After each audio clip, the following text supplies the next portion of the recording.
Assalamualaikum warahmatullahi wabarakatuh.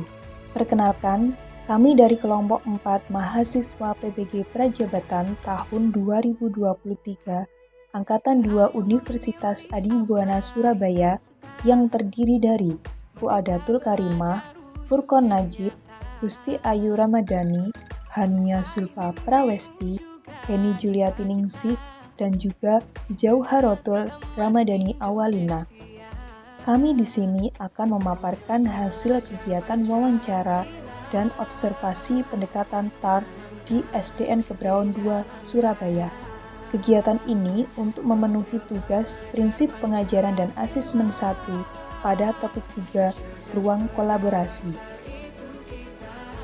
Pertimbangan merancang pembelajaran dan asesmen yaitu yang pertama, tujuan pembelajaran, bahwa merancang pembelajaran serta asesmen harus sesuai dengan tujuan pembelajaran yang akan dicapai.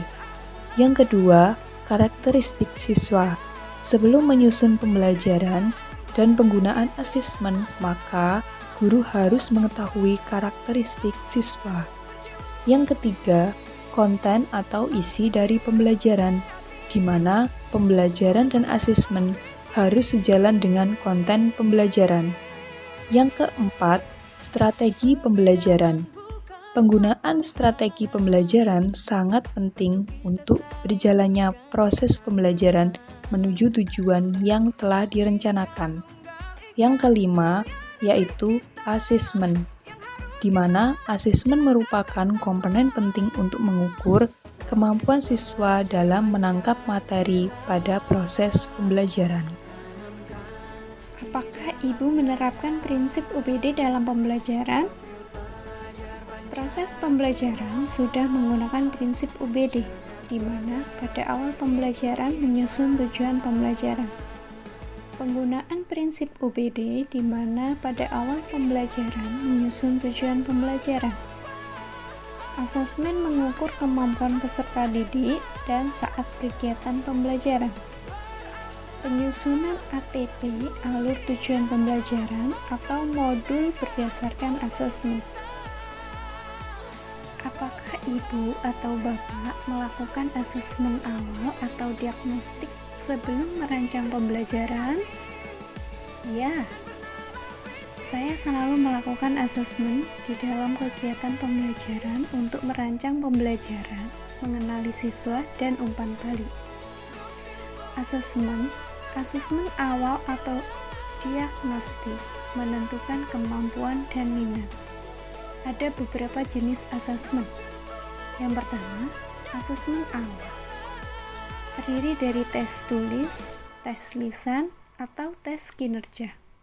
Yang kedua, wawancara. Mendapatkan informasi lebih mendalam tentang siswa atau lisan membaca. Yang ketiga, observasi. Observasi dapat dilakukan di kelas, di luar kelas, atau di lingkungan lain. Bagaimana cara Bapak Ibu merancang pembelajaran dengan karakteristik peserta didik yang berbeda? Dalam kegiatan perancangan pembelajaran dengan karakteristik yang berbeda, saya mempertimbangkan dalam 3 aspek. Aspek yang pertama, kemampuan siswa. Kedua, minat siswa. Dan yang ketiga, gaya belajar. Kemampuan siswa terdiri dari 3 tingkatan kecerdasan. Yang pertama, belum berkembang. Kedua, sedang berkembang. Yang ketiga, mahir. Minat siswa. Minat siswa ini ketika dia melakukan pembelajaran dengan hal yang menarik dan bermakna seperti apa yang diminati. Bisa dengan dirinya melakukan kegiatan lain atau hal yang menumbuhkan motivasi belajar. Sedangkan gaya belajar siswa yaitu sesuai dengan cara belajar. Bisa kinestetik, audio, atau siswa. Strategi merancang pembelajaran dengan karakteristik yang berbeda-beda melalui penyajian materi, memberikan pilihan, menyediakan dukungan. Ketika kita menyajikan materi, kita bisa melakukan dengan cara yang berbeda-beda. Bisa ceramah, diskusi, presentasi, bekerja kelompok, atau membuat suatu proyek. Sedangkan memberi pilihan yaitu berupa dia atau peserta didik mengerjakan tugas atau proyek secara individu atau mandiri, bahkan juga berkelompok.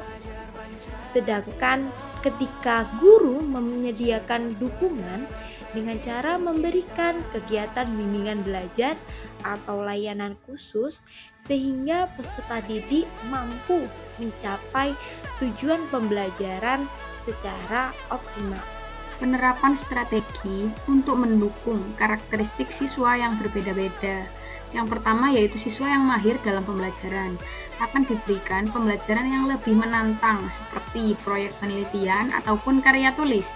Yang kedua yaitu siswa sedang berkembang pembelajaran. Nah, pembelajarannya akan diberikan atau dimodifikasi dengan sesuai kemampuan yang dimiliki oleh siswa. Yang ketiga yaitu siswa yang belum berkembang, yaitu diberikan pembelajaran dengan pembelajaran terbimbing, akan dibantu dan dimonitoring oleh guru.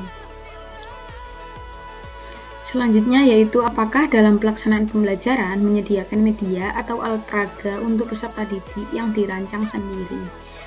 Ya, mereka membuat media pembelajaran yang bersifatnya sementara atau simpel, namun dapat mencapai tujuan pembelajaran yang telah ditentukan sebelumnya.